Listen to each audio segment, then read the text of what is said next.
నమస్తే, welcome to our channel. నేను సౌజన్య. జగన్మోహన్ రెడ్డికి ఐపై కంపెనీ మీద నమ్మకం పోయిందా? అందుకనేనా ఇంకొక 2-3 సర్వే వాళ్ళ దగ్గర నుంచి సర్వేలు తెచ్చుకుంటున్నారు? అంటే ప్రశాంత్ కిషోర్ని మించిన మొనగాడు ఎవరున్నారు సర్వేలు ఇవ్వడానికి సంబంధించి? అంటే వైసీపీ సానుభూతి పరులైనటువంటి వాళ్ళు ఎవరైతే ఉన్నారో వాళ్ళ దగ్గర నుంచి ఏమైనా ప్లాన్స్ తెప్పించుకుంటున్నారా? రాబోయేటువంటి ఎన్నికలకి ఎలా వెళ్ళాలి ఏంటి అని ఈ అంశానికి సంబంధించి మనతో మాట్లాడడానికి ఈరోజు మనతో పాటు ఉన్నారు సీనియర్ జర్నలిస్ట్ జగదేవ్. వారితో మాట్లాడదాం. నమస్తే అండి. నమస్తే అండి. అంటే అసలు పీకే మీద ఎందుకు, అంటే ప్రశాంత్ కిషోర్ పైన జగన్మోహన్ రెడ్డికి ఎందుకు నమ్మకం పోయింది?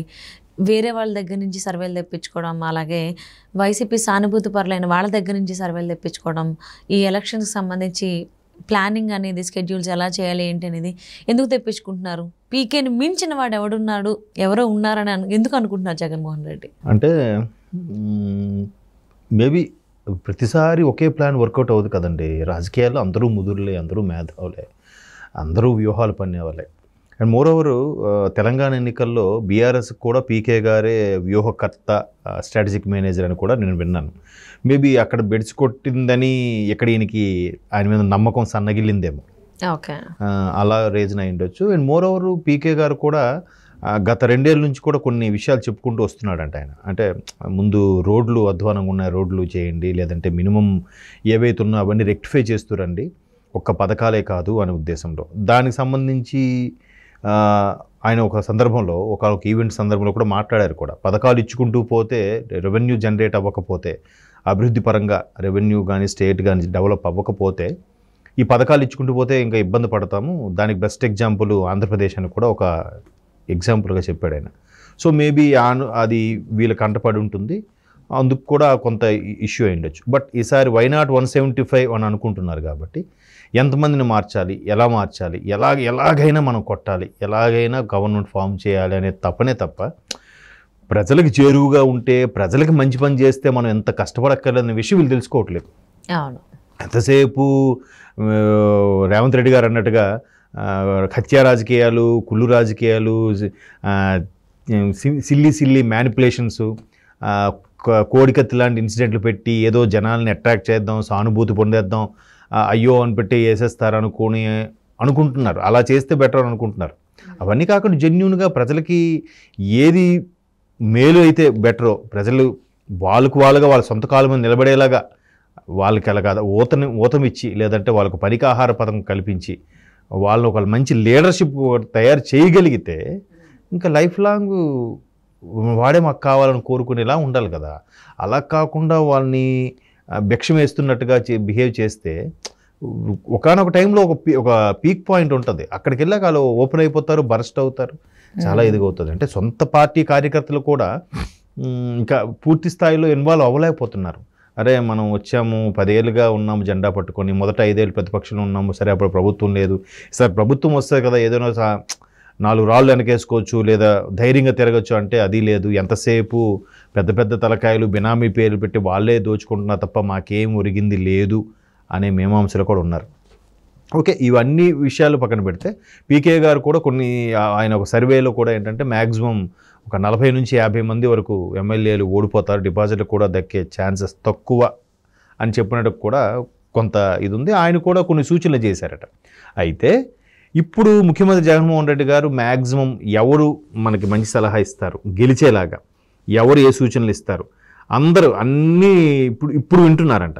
ఎందుకు ముందంతా విని ప్రభుత్వాన్ని చక్కదిద్దుంటే, పరిపాలన సరిగ్గా ఉండుంటే ఈ పరిస్థితి వచ్చేది కాదుగా. ఇప్పుడు జర్నలిస్టులు రీసెంట్గా ఒక జర్నలిస్ట్ నుంచి కూడా ఒక సీనియర్ జర్నలిస్ట్ వెళ్ళి, సార్ ఎట్లా ఉంది, నాకు 175 గెలిచే ఒక పథకం నా దగ్గర ఉంది, ఎట్లా చేస్తే గెలుస్తామనంటే, అవునా, వెంటనే ఆయన లెటర్ రాస్తే ఆయన పిలిపించుకొని మరీ మాట్లాడారంట. ఎవరేది చెప్పినా కూడా పిలిచి మాట్లాడుతున్నారంట. అంటే వైసీపీ శ్రేణులు చెప్పిందే, మన వాళ్ళు చెప్పింది ఏం కాదు. సో అటువంటి నేపథ్యంలో ఆయన ఇప్పుడు తాపత్రయపడుతున్నాడు. ఆయన ఎలాగైనా గవర్నమెంట్ ఫామ్ చేయాలి, మళ్ళీసారి మనమే రావాలి, ఎవరేం చెప్తే వినొద్దామా, ఎవరేం చెప్తే అది చేసేద్దామా అన్నట్టుగా అన్నీ గ్యాదర్ చేస్తున్నాడు. ఇవన్నీ గ్యాదర్ చేసి కలగాయ పులుసులాగా ఉండేద్దాం, విచ్ ఈజ్ బెటర్ అన్నట్టుగా అనుకుంటున్నారు. బట్ ప్రశాంత్ కిషోర్ అనే వ్యక్తికే ఇప్పుడు అదే చెప్తున్నాను కదా, ప్రశాంత్ కిషోర్ ఒక నేమ్ వచ్చేసిన తర్వాత వాడు ఏం చేసినా సూపర్ ఉంది అనుకుంటారు. ఏదో 1-2 సందర్భాల్లో వర్కౌట్ అయింది కదా అని చెప్పి అదే ఇంప్లిమెంటేషన్ ప్రతిసారి వర్కౌట్ చేస్తే ఎందుకు వర్కౌట్ అవుద్ది? అవ్వదుగా. అక్కడ ఏదో ఆంధ్రాలో కోడికత్తిది ఇంప్లిమెంట్ అయింది కదా అని చెప్పి ఇక్కడ నేను బీఆర్ఎస్లో కూడా ఒక ఎమ్మెల్యేకి కోడికత్తి మీద ఇష్యూ చేయించారు మొన్న ఒక నియోజకవర్గంతో. సో జనాలకు అక్కడ అర్థమైంది. సో అన్నిట్లోనూ ఒకేలాగా ఇంప్లిమెంట్ చేస్తే ప్రాబ్లం అవుతుందని నా అభిప్రాయం. ఓకే.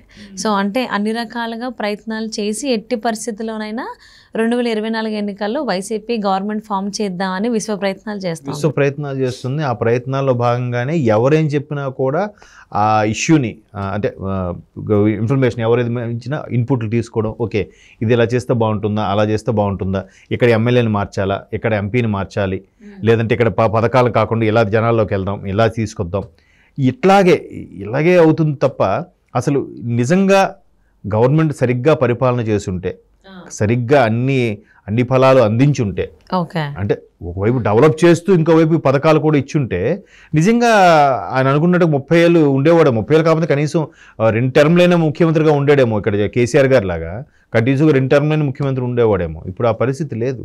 ఈవెన్ పీకే కూడా చాలా సందర్భాల్లో ఆయన ఓపెన్ అయిపోయి ఒక ఈవెంట్లో అలా చెప్పారు అని అంటే ఆయనకు కూడా వెక్స్ అయిపోయి ఉంటుంది. అబ్బాయి ఎవరు చెప్పిన మాట వినరేంటి, నేను ముందు నుంచి చెప్తున్నాను కదా అన్నట్టు కూడా అనుకుంటారు కదా. మొదటి నుంచి కెప్టెన్ అనేవాడు ఎలా చెప్తే అలా ఆడితే ఎవరి తరఫు ఎవరు డౌన్ దిగాలి, ఎవరి బౌలర్ ఎప్పుడు పెర్ఫామ్ చేయాలంటే అప్పుడు కప్పు గెలవడానికి ఉంటుంది. అన్నీ నచ్చినట్టు చేసేసి లాస్ట్లో ఇంకా 2 ఓవర్లు ఉన్నాయి 2 రన్లే కొట్టాలంటే ఇప్పుడు వ్యూహాలు రచిస్తా అంటే ఎక్కడ అవుద్ది? ఇప్పుడు ఏం కట్టడి చేయలేంగా. సో అట్లాగే ఇప్పుడు ఎవరేం చెప్పినా, ఎవరు చెప్తారా, ఎవరు సలహాదారు వచ్చినా కూడా వెంటనే వాళ్ళతో మాట్లాడడం, ఎట్లా చేయాలి, ఏం చేయాలని చెప్పి సుదీర్ఘ సమాలోచనలు చేస్తూనే ఉన్నారంట. సో అది ఎంతవరకు ఇంప్లిమెంట్ అవుతుంది అనేది అంటే ఆల్రెడీ ఒకసారి బ్యాడ్గా వెళ్ళిపోయిన తర్వాత చేతులు కాలేక ఆకులు పట్టుకుంటే లాభం ఏంటి చెప్పండి. అది ప్రాబ్లం అవుతుంది. అంటే సొంతగా పార్టీలో ఉన్న కార్యకర్తలు ఇవాళ రేపు మంత్రులు కూడా చాలామంది మంత్రులకు కూడా టికెట్ ఇవ్వట్లేదు అని ఒక సోషల్ మీడియాలో వైరల్ అవుతుంది. వైరల్ అవ్వడంతో పాటు వాళ్ళకి క్వశ్చన్ అడిగినప్పుడు కూడా వాళ్ళు కూడా ఏం చెప్తున్నారు, నాకు ఇవ్వకపోయినా పర్లేదు, మేము ఎవరికే ఇచ్చినా మేము సపోర్ట్ చేస్తామంటే ఇండైరెక్ట్గా వాళ్ళకి ఇంటిమేషన్ ఉన్నట్టేగా. అంటే జగదేవ్ గారు ఆయన ప్రశాంత్ కిషోర్ పెద్ద పొలిటికల్ స్ట్రాటజిస్ట్. సో ఆయన్ని కాదని వేరే వాళ్ళ దగ్గర నుంచి జగన్మోహన్ రెడ్డి ప్లాన్స్ తెప్పించుకోవడం, స్ట్రాటజీస్ తెప్పించుకోవడం, ఈ సర్వేలు తెప్పించుకోవడం, ఈయన తట్టుకుని ఉంటాడా, లేకపోతే సరే వాళ్ళ చేత చేయించుకో, నేను చెప్పిన మాట వినట్లేదు కదా అని ప్రశాంత్ కిషోర్ పక్కకు తప్పుకుంటాడా మరి ఇలా చేస్తే జగన్మోహన్ రెడ్డి? మేబీ అంటే అదే చెప్తున్నాను కదా, ప్రశాంత్ కిషోర్ గారికి అల్టిమేట్గా ఎవరికైనా అమౌంట్ దగ్గరే ఇష్యూస్ వస్తాయి. వీళ్ళు చెప్తున్నట్టు ఇంప్లిమెంట్ చేయలేదు అనుకోండి, రేపు పొద్దున మీరు గెలవలేదంటే ఎందుకు గెలవలేదు, నేను చెప్పినట్టు మీరు వినలేదు కాబట్టి మీరు గెలవలేదు అంటాడు ఆయన. సరే నువ్వు సరిగ్గా చెప్పలేదని చెప్పి వాళ్ళు అంటారు, ఎవరి వెర్షన్ వాళ్ళది కరెక్ట్, మీరు మొదటి నుంచి సరిగ్గా చెప్పినా మీరు ఫాలో అవ్వలేదని పీకే గారు అంటారు. ఈయనేమంటాడు, మేము చెప్పినా కూడా మేము ఫాలో చేసాము, బట్ మా రాష్ట్రం తగ్గట్టుగా ఫాలో చేయాలి కానీ మీరు చెప్పినట్టు చేస్తే ఎట్లా అని చెప్పి రివర్స్ గేర్ వేస్తారు. మనకెందుకు లేదు చెప్పి ఆయన అమౌంట్ అటు తీసుకొని లైట్ తీసుకుంటారు. అదే చెప్తున్నారు కదా, చేతులు కాలేక ఆకులు పట్టుకుంటే లాభమే లేదు. ఇప్పుడు ఏ ప్రశాంత్ కిషోర్ కాదు, ఏ సర్వేలు చెప్పినా కూడా అన్నీ మొన్న సర్వేలు కూడా ఒక సర్వే వచ్చింది. ఆ సర్వేలో ఏముంది, ఏ నేషనల్ మీడియా కూడా సర్వే చేయలేదు, ఒక్క ఛానల్ మాత్రం సర్వే చేసింది. ఎందుకు చేసింది అంటే అమౌంట్ ఇచ్చి చేయించారా లేదంటే ఎట్లా, మళ్ళీ అది కూడా ఎట్లాంటి క్లీన్ స్వీప్, అది ఎంతవరకు సాధ్యం? అది ఎంత వ్యతిరేకత ఉన్న నేపథ్యంలో వ్యతిరేకత అయితే ఉంది కదా, వ్యతిరేకత ఉన్నప్పుడు కనీసం 50-50 ఛాన్సెస్ అని ఇవ్వాలి కానీ మరీ వన్ సైడ్ లా ఇచ్చేస్తారా? అంటే ఎవరికి వాళ్ళు పేపర్ కరెక్ట్ చేసుకుంటే 50-50 వేసుకుంటారు, 55 కూడా వేసుకుంటారు కదా, 50-55 కూడా వేసుకుంటారు. సో అదే జరిగిందని అనిపిస్తోంది ఆ రిపోర్ట్, సర్వే చూసిన తర్వాత. Thank you so much for spending your valuable time with Jagadev garu. Thank you.